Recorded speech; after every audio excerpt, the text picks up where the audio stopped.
Welcome to the State of the Union from Brussels. The French president is known for his efforts to promote a more autonomous and relevant European Union in the world. These efforts are sometimes taken in sudden and unusual ways, as was the case at a sort of informal leaders' summit in Paris this week. Emmanuel Macron wanted to discuss the European response to Russian aggression in Ukraine as the conflict entered its third year.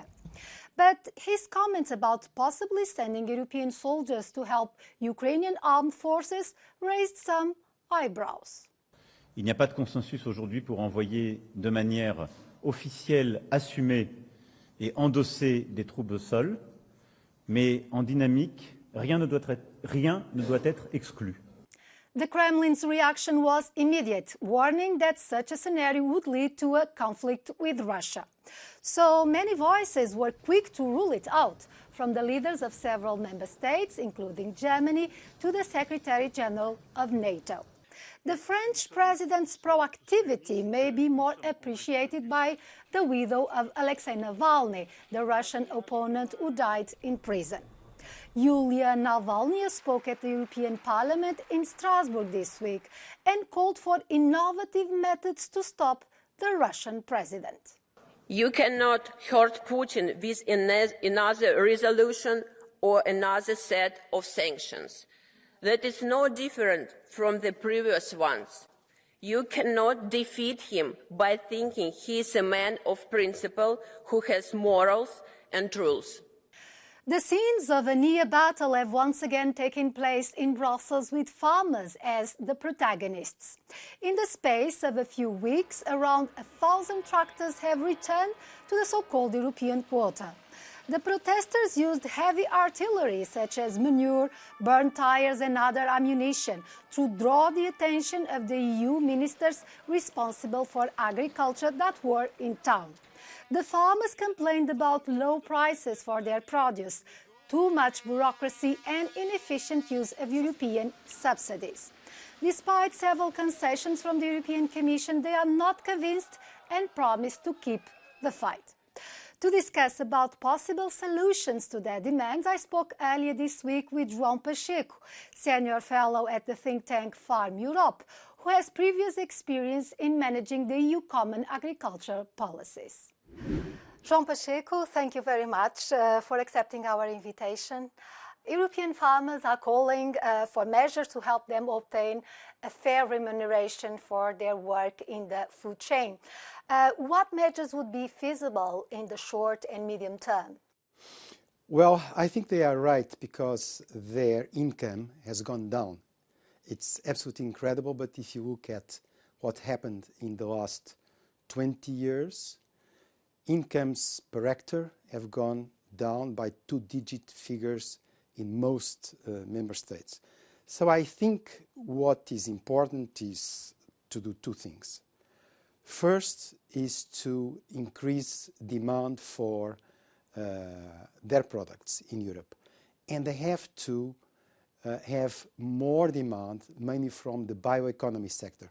And the second thing is that there are a number of practices in the marketing chain that abuse the fact that farmers are individuals. There are millions of farmers, but there are per country 3, 4, maximum 5 big supermarket chains that have an extraordinary market power. Common agriculture policy funds take up a lot from the European Union budget. Do you think that those subsidies have been mainly benefiting the big agro-business, or there could be some reform to adjust those funds? The problem is that the real value of the subsidies of the common agricultural policy has gone down by 30% because of inflation. It hasn't been adjusted for inflation. So in real terms, farmers are having less subsidies the moment Europe is asking them to do more in terms of protection of the environment, more in terms of standards, and so on and so forth. The problem in Europe is that you have huge numbers of small and very small farms, which unfortunately are not profitable and will never be profitable. Well, an industrialized model of food production has impacts in the environment, in the climate, in human health. The European Union created this strategy from farm to fork, but it's always very contested. Why is that?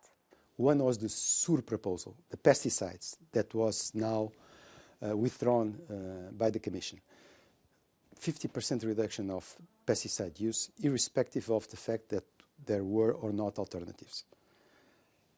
Other proposals on the farm to fork, that you would reduce the use of chemical fertilizers by 20%. The top universities, the US Department of Agriculture, have come to the conclusion that it would reduce production in Europe by 15 to 20%. The solution should be, in my view, to produce more in Europe, but in a more sustainable way. And the answer is better technology. You can reduce the use of pesticides, fertilizers, etc., per unit of production. João Pacheco, thank you very much for your contribution. Most welcome. Let's talk again about Ukraine, but looking into one of the millions of citizens who are trying to maintain some sense of normality. Ukrainian designer Lilia Likovska, who lives in Kyiv, went to Paris to present her collection for Autumn-Winter 2024-2025 entitled Underwater during the Fashion Week. The designer comes from 4 generations of tailors, and oversized tailoring is one of her signatures.